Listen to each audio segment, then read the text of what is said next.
और देखिए गोस्वामी जी महाराज भी कहते हैं, बोले महाराज दुख और सुख ये दो वस्तुएं ऐसी हैं कि कहने और सुनने से कम होती हैं और बढ़ भी जाती हैं। कहूं ते कछु दुख घट होई, कहे कहूं या जाने न कोई।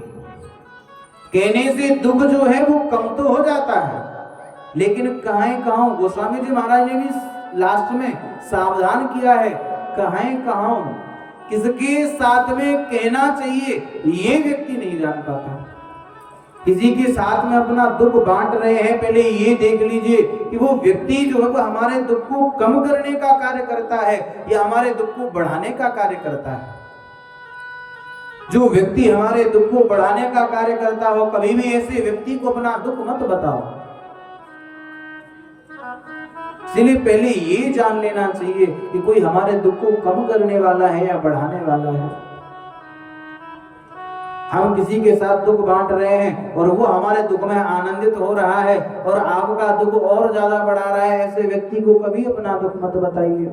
हर व्यक्ति के साथ में दुख बांटना ये भी अच्छी बात नहीं है। केवल यही जान लो पहले कि जो हमारे दुख को कम करता हो, हमारे दुख में सहयोगी रहता हो, हमारे दुख को समझने वाला हो, बांटने वाला हो, उस व्यक्ति के साथ में दुख को बांटना चाहिए। हर व्यक्ति के साथ दुख नहीं बांटना चाहिए। ये समझो कि एक व्यक्ति के पास दो मित्र हैं और उन दो मित्रों में ये भेद है कि एक तो दुख को कम करने का कार्य करता है और एक दुख को बढ़ाने का कार्य करता है। अब उस व्यक्ति के पुत्र की नई नई नौकरी लगी और नौकरी छूट गई, और जब नौकरी छूटी तो वो दोनों मित्रों के पास गया। पहले उस व्यक्ति के पास गया जो दुख को बढ़ाने का कार्य करता है, उसे जाकर के अपना दुख बताया, बोले भैया मेरे पुत्र की नई नई नौकरी लगी थी और जॉब छूट गई। तो वो जो दुख को बढ़ाने वाला व्यक्ति होगा वो क्या कहेगा, बोले हम तो जानते ही थे, हमें पता था तुम्हारे पुत्र के लक्षण ही ऐसे हैं, हमें तो पहले से पता था कि ज्यादा दिन टिकने वाला नहीं है। अब उस व्यक्ति का क्या हुआ, बोले दुख कम तो नहीं हुआ और ज्यादा बढ़ गया, पुत्र की बुराई और सुन ली। दूसरे मित्र के पास गया जो दुख को कम करने का कार्य करता है, उसे जाकर के अपना दुख बताया, बोले भैया आज मेरे पुत्र की नौकरी छूट गई। अब वो जो दुख को कम करने वाला व्यक्ति होगा वो क्या कहेगा, बोले महाराज क्यों चिंता करते हो सकता है भगवान ने कुछ और अच्छा उसके लिए सोच करके रखा हो, आप चिंता मत करो, आज नौकरी छूटी है, कल और बढ़िया पैकेज पर कल उसको नौकरी मिल जाएगी और बढ़िया नौकरी मिलेगी। केवल एक वाणी के माध्यम से, एक मीठे वचन से ही उस व्यक्ति ने उस व्यक्ति का दुख जो वो कम कर दिया।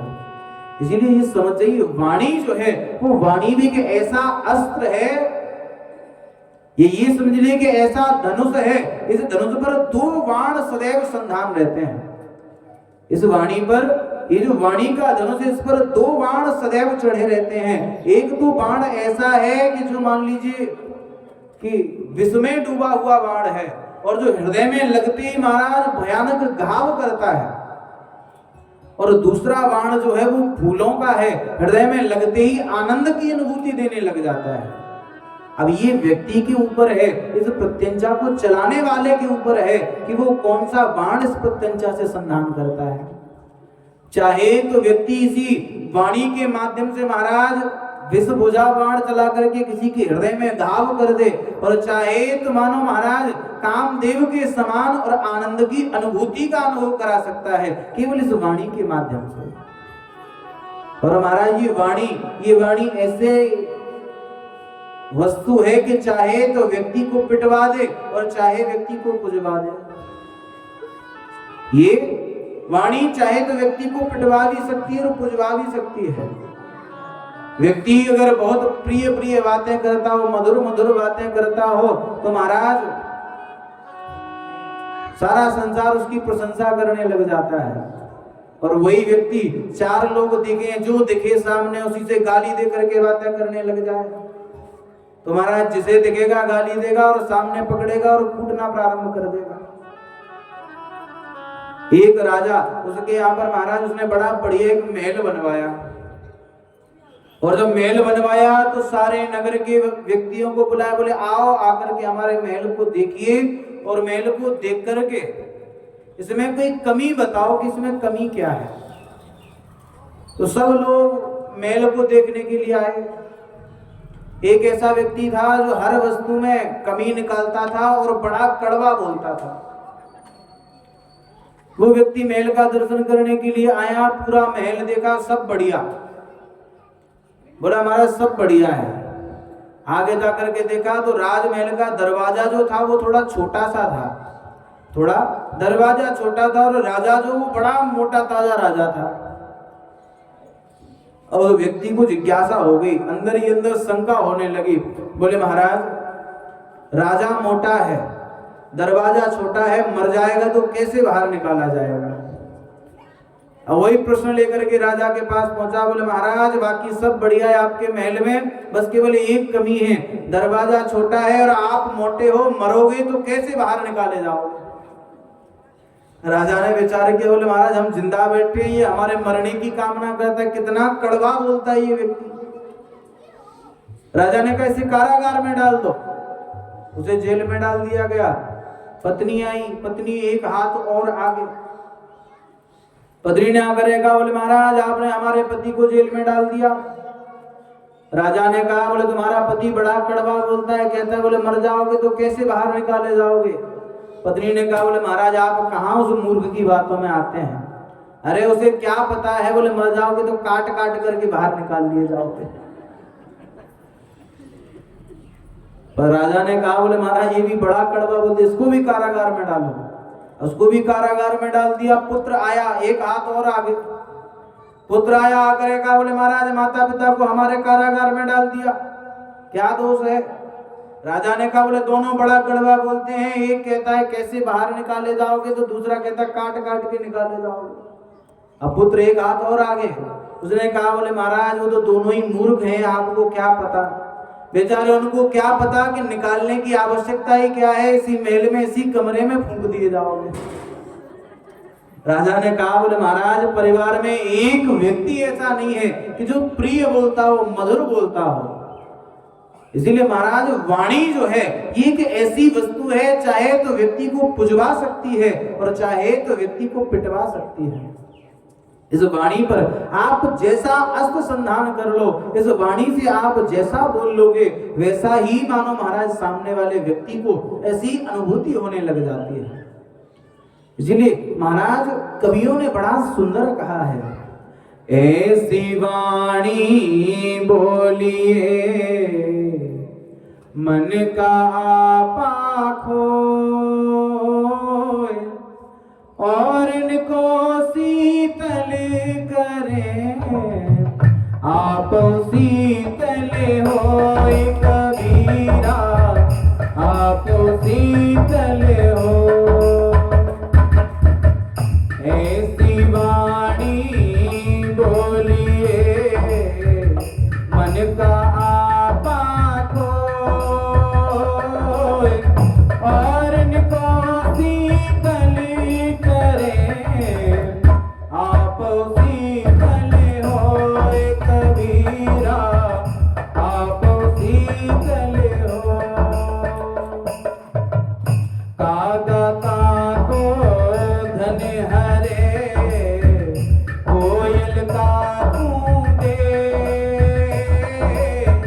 कागा काको धन हरे, कोयल का कूदे, मीठी वाणी बोल के जग आपन कर ले कबीरा, जग आपन कर ले। ऐसी वाणी बोलिए मन का आपा खोए, और इनको शीतल करे आप शीतल होए कबीरा, आप शीतल हो। इसलिए महाराज वाणी ऐसी बोलो कि जो अपने हृदय में बोलने से अपने हृदय में भी प्रसन्नता हो और सुनने वाले व्यक्ति के हृदय में भी आनंद की अनुभूति कराए। महाराज कवि बड़ा सुंदर कहते हैं कि कागा काको धन हरे। कौआ किसी का धन हरण नहीं करता। कोयल काकू दे, कोयल किसी को धन नहीं देती है, लेकिन फिर भी सारा संसार जो है वो कोयल की बुराई करता है और कोयल की प्रसन्नता करता है। केवल किस कारण से? बोले केवल वाणी के कारण। कौआ कर्कश बोलता है, इसलिए सारा संसार कोयल की आवाज सुनना पसंद नहीं करता, और कोयल बोलती हो तो महाराज कोयल की आवाज जो है वो कानों में महाराज मिश्री सी घुलने लग जाती है। इसीलिए सारा संसार कोयल की तो बुराई करता है और कोयल की प्रसन्नता करता है। इसीलिए महाराज प्रसन्न प्रिय बोलना चाहिए, जितना हो प्रिय बोलना सीखो। और महाराज प्रिय बोलना सीखो। और इधर वो जो दो व्यक्ति हैं, दोनों व्यक्तियों ने केवल वाणी के माध्यम से ही, एक ने तो महाराज दुख को बढ़ाया और एक ने केवल वाणी के माध्यम से ही दुख को घटा दिया, आनंद की अनुभूति करा दी। इसीलिए अपना दुख जो है, दुख भी हर व्यक्ति के साथ में अपना दुख नहीं बांटना चाहिए। पहले ऐसा व्यक्ति ढूंढिए कि जो हमारे दुख को कम करने का कार्य करता हो। और महाराज संसार में आजकल कोई भी ऐसा नहीं है कि जो दुख को बांटने का कार्य करे। आपके पड़ोसी को पता चल जाए कि आपके जीवन में दुख आया है तो महाराज बार बार पूछ करके उस घाव को कुरेदते रहते हैं, मरहम कोई नहीं लगाएगा। आपके मित्र भी होंगे तो बार बार उसी बात को पूछेंगे, बोले अरे भैया कैसे हो गया। उसे सही करने का, दुख को कम करने का कार्य कोई नहीं करता, बार बार उस घाव को कुरेदने का कार्य प्रत्येक व्यक्ति करता है। ये समझिए कि व्यक्ति के पास ये दो हाथ हैं, इन दोनों हाथों में एक हाथ में नमक है और एक हाथ में मरहम लगा हुआ है। लेकिन व्यक्ति ने क्या किया है, मरहम वाला हाथ पीछे है, नमक वाला हाथ आगे किया हुआ है कि जैसे ही कोई अपना घाव दिखाए व्यक्ति नमक छिड़कना प्रारंभ कर देता है। इसीलिए कहते हैं कि हर आंसू आंख में लाया मत करो, हर बात सबको बताया मत करो, लोग मुट्ठी में नमक लिए फिरते हैं, हर जख्म सबको दिखाया मत करो। अपना घाव, अपना दुख है, दर्द है, हर व्यक्ति के साथ में नहीं बांटना चाहिए। पहले ऐसा मित्र ढूंढो जो हमारे दुख को कम करने का कार्य करे। लेकिन जीवन में ऐसा मित्र नहीं है कि जो हमारे दुख को बांटने का कार्य करे। तो मेरे ठाकुर जी महाराज गोविंद भगवान को ही अपना मित्र बना लीजिए। जब भी जीवन में दुख चल करके आए, इनके चरणों में आओ, सामने बैठिए, बोले गोविंद आज मेरे जीवन में बड़ा दुख है, आज मेरा ये कार्य खराब हो गया। सत्य मानिए भगवान दुख को समाप्त नहीं करते, दुख के कारण को ही भगवान जड़ से समाप्त कर देते हैं। इसीलिए जीवन में दुख आए तो भगवान के पास जाओ। अब ऐसा नहीं है कि दुख आया तो भगवान के पास, सुख आया तो संसार के पास दौड़ने लग जाएं। जीवन में दुख आए तो भगवान के पास जाएं और सुख आए तब भी भगवान के पास जाएं। क्योंकि सुख में सुमिरन सब, दुख में सुमिरन सब करें, सुख में करे न कोई, और जो सुख में सुमिरन करे तो दुख का है क्यों है। अगर व्यक्ति सुख में स्मरण करने लग जाए तो महाराज दुख जीवन में आए ही नहीं। क्योंकि ये समझ लीजिए कि जैसे हमारा कोई पुत्र है और हमसे दूर हो, हम बार बार बुलाएं, हमारे पास ना आए, तो हम क्या करते हैं कि कोई ना कोई बहाना बनाने लग जाते हैं कि जिससे वो हमारे पास आ जाए, या हम उसे डराने लग जाते हैं। हम उसे डराने लगेंगे कि अरे उधर देखो, उधर अंधेरा है, तो कोई जानवर का या किसी अनेकों प्रकार से बालक को डराते हैं। तो उसी प्रकार भगवान जो हैं जब हमें अपने पास बुलाते हैं, लेकिन व्यक्ति जो है वो संसार में फंसा हुआ भगवान के पास नहीं जाता, अपनी सुख सुविधाओं में, परिवार में फंस करके महाराज नहीं जाता भगवान के पास। तो भगवान भी हमें डराना प्रारंभ कर देते हैं और हमें डराने के लिए हमारे जीवन में दुख को प्रकट कर देते हैं कि जब इसके पास दुख आएगा तो दुख में ये दौड़ा दौड़ा मेरे पास आएगा। इसीलिए जब जीवन में दुख को इंतजार ही मत करिए, जीवन में सुख हो तो सुख में ही भगवान के पास चले जाओ।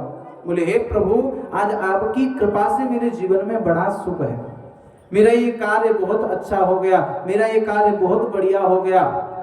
सत्य मानिए भगवान दुख को समाप्त कर देते हैं और सुख को मेरे प्रभु दोगुना बढ़ा देते हैं। इसलिए जीवन में जब दुख आए भगवान के पास जाओ, और जीवन में जब सुख चल करके आए तब भी भगवान के पास जाना चाहिए।